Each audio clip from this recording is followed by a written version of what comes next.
আজ এই মাসুম বাচ্চারা তাদের ফাহিমার জন্য রাস্তায় নেমে যে আওয়াজ দিয়েছে সেই আওয়াজ যেন আরশে আজিমে পৌঁছে যায়।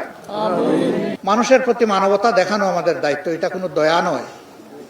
সমাজের মজলুমদের হক আমাদের উপর, যে মজলুমের পাশে আমরা সবাই দাঁড়াবো। আমরা মানে জামাত ইসলামী না, আমরা মানে আমরা সবাই।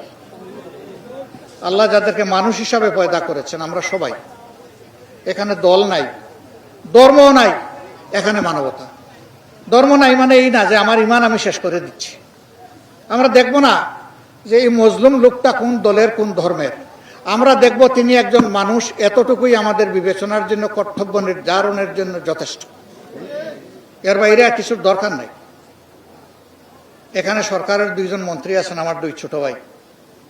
আমি তাদেরকে অনুরোধ করব, আপনাদেরকেও আপনাদের দায়িত্ব পালন করতে হবে। এই আসনের এমপি তিনি একজন মন্ত্রী, তার দায়িত্ব আমাদের চেয়ে বেশি। আমি তাকেও কথা দিচ্ছি, অন্যায়ের বিরুদ্ধে তিনি যেখানে থাকবেন আমার সহযোগীদের হাত সেখানে তার সাথে থাকবে ইনশাআল্লাহ। কিন্তু তিনিও যদি কোনো অন্যায়কে প্রশ্রয় দেন, ছোট হিসাবে আমি তাকেও ছাড় দিয়ে কথা বলবো না। আমি তার বিরুদ্ধেও কথা বলতে বাধ্য হব।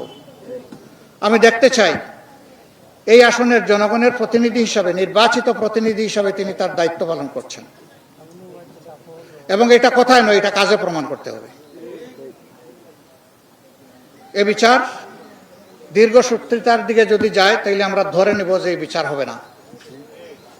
এই জন্য আমরা চাই প্রধানমন্ত্রী যেভাবে রামিসার ক্ষেত্রে ঘোষণা দিয়েছেন 15 দিনের মধ্যে রামিসার বিচার সম্পন্ন হবে, আমরা চাই যে এইরকম একটা ঘোষণা এখানকার মন্ত্রী যিনি তিনিও দেবেন যে আগামী 15 দিনের মধ্যে ফাহিমার বিচারও সম্পন্ন হবে।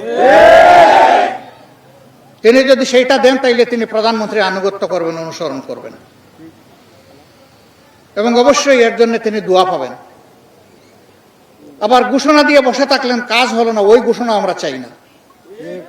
যে ঘোষণা দিবেন সেই ঘোষণা বাস্তবায়ন করতে হবে। আমরা তাদের কাছ থেকে এটাই প্রত্যাশা করি। আমরা আলহামদুলিল্লাহ এই ফ্যামিলির পাশে আপনাদের সাথেই থাকব, আপনারাও থাকবেন, আমরাও থাকবো ইনশাআল্লাহ।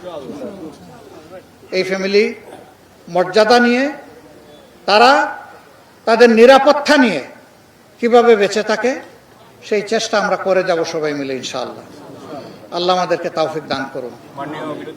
এই অসময়ে আপনারা কঠিন রোদের মধ্যে এখানে চলে এসেছেন, আমাদের মিডিয়ার বন্ধুরা এসেছে, এলাকার জনগণ এসেছেন, মুরব্বীরা এসেছেন, আবাল বৃদ্ধ বনিতা এসেছেন। আমি বিশেষ করে মুখে আমার হাসি ছিল, বুকে আমার কান্না ছিল যখন এই রাস্তা দিয়ে যাওয়া আসা করি। ওই ফাহিমার সমবয়সী বাচ্চারা যখন আওয়াজ তুলছিল, দাবি তুলছিল, ফাহিমাটার ছবি চোখে দেখার পরে স্বাভাবিকভাবেই চোখের পানি ধরে রাখা সম্ভব হয়। মহান আল্লাহর দরবারে দোয়া করি আজ এই মাসুম বাচ্চারা তাদের ফাহিমার জন্য রাস্তায় নেমে যে আওয়াজ দিয়েছে সেই আওয়াজ যেন আরশে আজিমে পৌঁছে যায় এবং এই আওয়াজের বাস্তবায়ন যেন প্রিয় সিলেটবাসী এবং দেশবাসী দেখতে পায়। আপনাদের সবাইকে ধন্যবাদ। আসসালামু আলাইকুম ওয়া রাহমাতুল্লাহ।